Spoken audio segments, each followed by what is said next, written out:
And next up, Sharon Eberhardt. And here is Sharon. Do you feel lucky? When we're talking about luck, it's chance, something no one controls, not dependent on skill. Pick a side, and the rest is, I don't feel lucky. One time I went to Atlantic City. A group of friends and I got a bus from New York. You pay $20 for a round trip ticket. And when you get off the bus, they give you $20 cash. My friends went in the casino. I took the money and got a soda, some M&Ms and magazines, and sat and read by the water. I know that it's unlikely to come out a casino a winner, and the risk of losing takes away the fun for me. Does that mean I'm rational or a pessimist or a scaredy cat? Anyway, I'm an outlier. Otherwise, Las Vegas wouldn't exist. But if I don't control my luck, who does? You could think it's God or the arrangement of stars and planets at my birth, interfering in every flip of the coin. The first known use of probability was when Arab mathematicians used frequency analysis to crack secret codes. Frequency analysis looks at when and where letters appear in a language. In English, E is the most common, so you'd substitute that first, trying to crack a code. And then if there's a one-letter word, that's probably I or A. You find the patterns. Now, Europeans were suspicious of Arab learning during the Middle Ages. They had just been invaded by the Muslim empire that took over half of Europe, and there were those crusades. So Europeans weren't really reading Arab studies on probability. The Catholic Church even kept Europeans using clunky Roman numerals for centuries because those Hindu Arabic numerals like 0, 1, 2, 3, 4 were so easy to use and clever, they could be the work of the devil. It wasn't until the Renaissance that an Italian mathematician, Girolamo Cardano, introduced probability to Europeans. Now, Cardano was born in 1501 in northern Italy. The plague hit the city right after his birth, so his mother took him to her home village while his father stayed in the city with their 3 other kids. Those 3 children all died. The bubonic plague, the Black Death, hit Europe in the Middle Ages and then toured the continent, popping up somewhere every year. 200 years later, Milan lost a quarter of its population. 100 years after that, London lost a quarter of its population, 100,000 people dying over a period of 18 months. You had a 1 in 4 chance of dying just being in the city. This is a tetrahedron, a 4-sided die. 1, 2, 3. Oops. You see risk and probability differently when it's a matter of life and death. How do you respond to that? Should I go to the store? No, I'll order delivery. Did the delivery guy just cough after setting down my food? Do you shrink into yourself and stay inside? Cardano wrote in his autobiography, "From a young age, I took up the study of swordsmanship of every type until with persistent training, I was ranked among the most daring in the city. At night, I would arm myself even against the decrees of the Duke and go out to prowl. I concealed my features under a dark hood and wore shoes of sheep pelt. Walking the city to the night, at daybreak would find me drenched in perspiration." It sounds like he got to like the risk and the adrenaline. He'd go out, blending into the shadows, so even death would pass by, waiting to step forward at a time of his choosing. Not passively wait for danger to come, but face it in open battle. I can kind of understand that. All the years I lived in New York, I'd come out of the subway, assessing late at night. What's the chance I'll get mugged? One of the friends on the trip to Atlantic City had been mugged more than once. He had a fake wallet with $20, an expired driver's license, and an old credit card. I'd come out of the subway. On a warm summer night, it was busy, lively, but in winter, cold and desolate.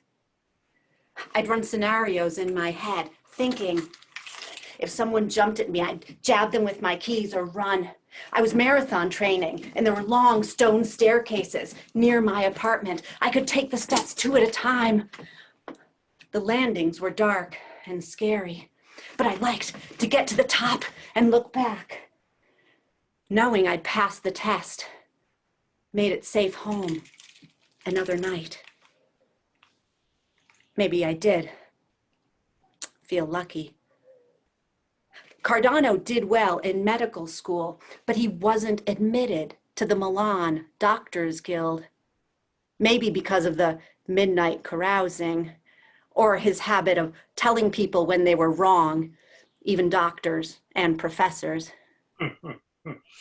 He couldn't practice in the city, so he had to work in the small towns where the pay was less. So he played chess for extra money. But chess is a game of skill, and if you get a reputation for being good, people won't want to play you. But dice are a game of skill and chance. Now, if you could study chance, learn its rules, you could beat the average player. Common dice have 6 sides, so there's a 1 in 6 chance of getting a given number. Cardano was the first to write it as a fraction with 1 on top, and the 6 was the number of possible outcomes. 2 dice have a 1 in 36 chance of getting double 6s or double 1s, but there are 6 different combinations that give you a 7. So you have a 16.7% chance of getting a 7. A 1 in 6 chance. If you draw it, the chance of getting a 2 or a 12, 2.78%, but 7, 16% chance. Cardano worked out these rules and then tested them, gambling and winning. He was able to earn enough money to get married and support his wife and 2 sons. His medical practice grew, and he wrote books on medicine and math, but still he gambled. He was lucky enough to cure a very important bishop, and he was finally admitted to the Milan Doctors Guild, but still he gambled. Once he was playing cards in Venice, and the cards were defying all probability, so he knew his host must be cheating. He confronted the man and slashed his face, then ran. The man's servants chased, and Cardano jumped into a canal, which was a bad idea because he didn't know how to swim. He landed on a passing boat. He got lucky that night. It's important to study probability because the rules of chance don't fit our common sense, or they're counterintuitive. You think if you get heads, then tails, then heads, tails should be next. We need patterns. Our brains are wired to find them. Or if you're playing cards and you get 2 aces, surely you'll get a 3rd ace. But no, because there are now fewer aces in the deck. It's less likely to get a 3rd ace. And chance is random. You could get 10 heads in a row or 10 tails in a row. It's unlikely but possible. And the coin doesn't know what was flipped before. The 11th flip has 50-50 odds, just like the first. And Cardano knew all this. He had worked out the rules. But it's so hard to hold that in your brain. We crave patterns. And the problem with risk and adrenaline are that you get used to them. You forget that what you're doing is dangerous. The first time I walked home late at night in New York, I was scared, but then it came to seem normal. I liked it. And playing cards for money is risky.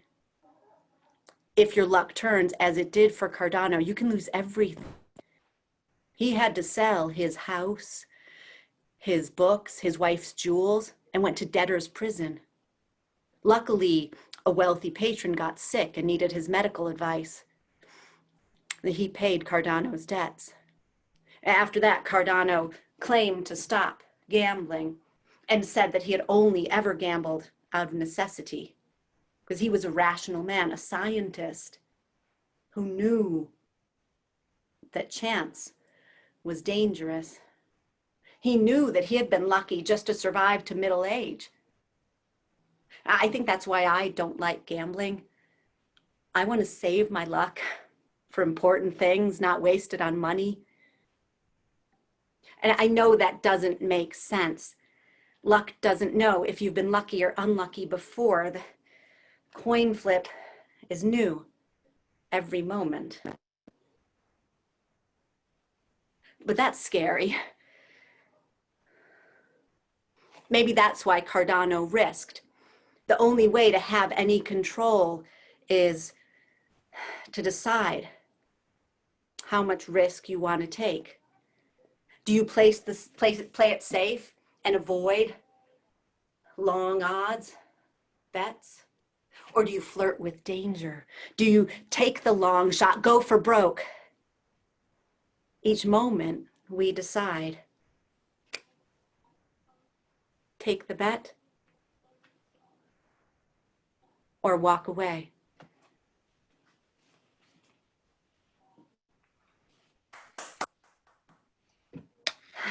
Yay.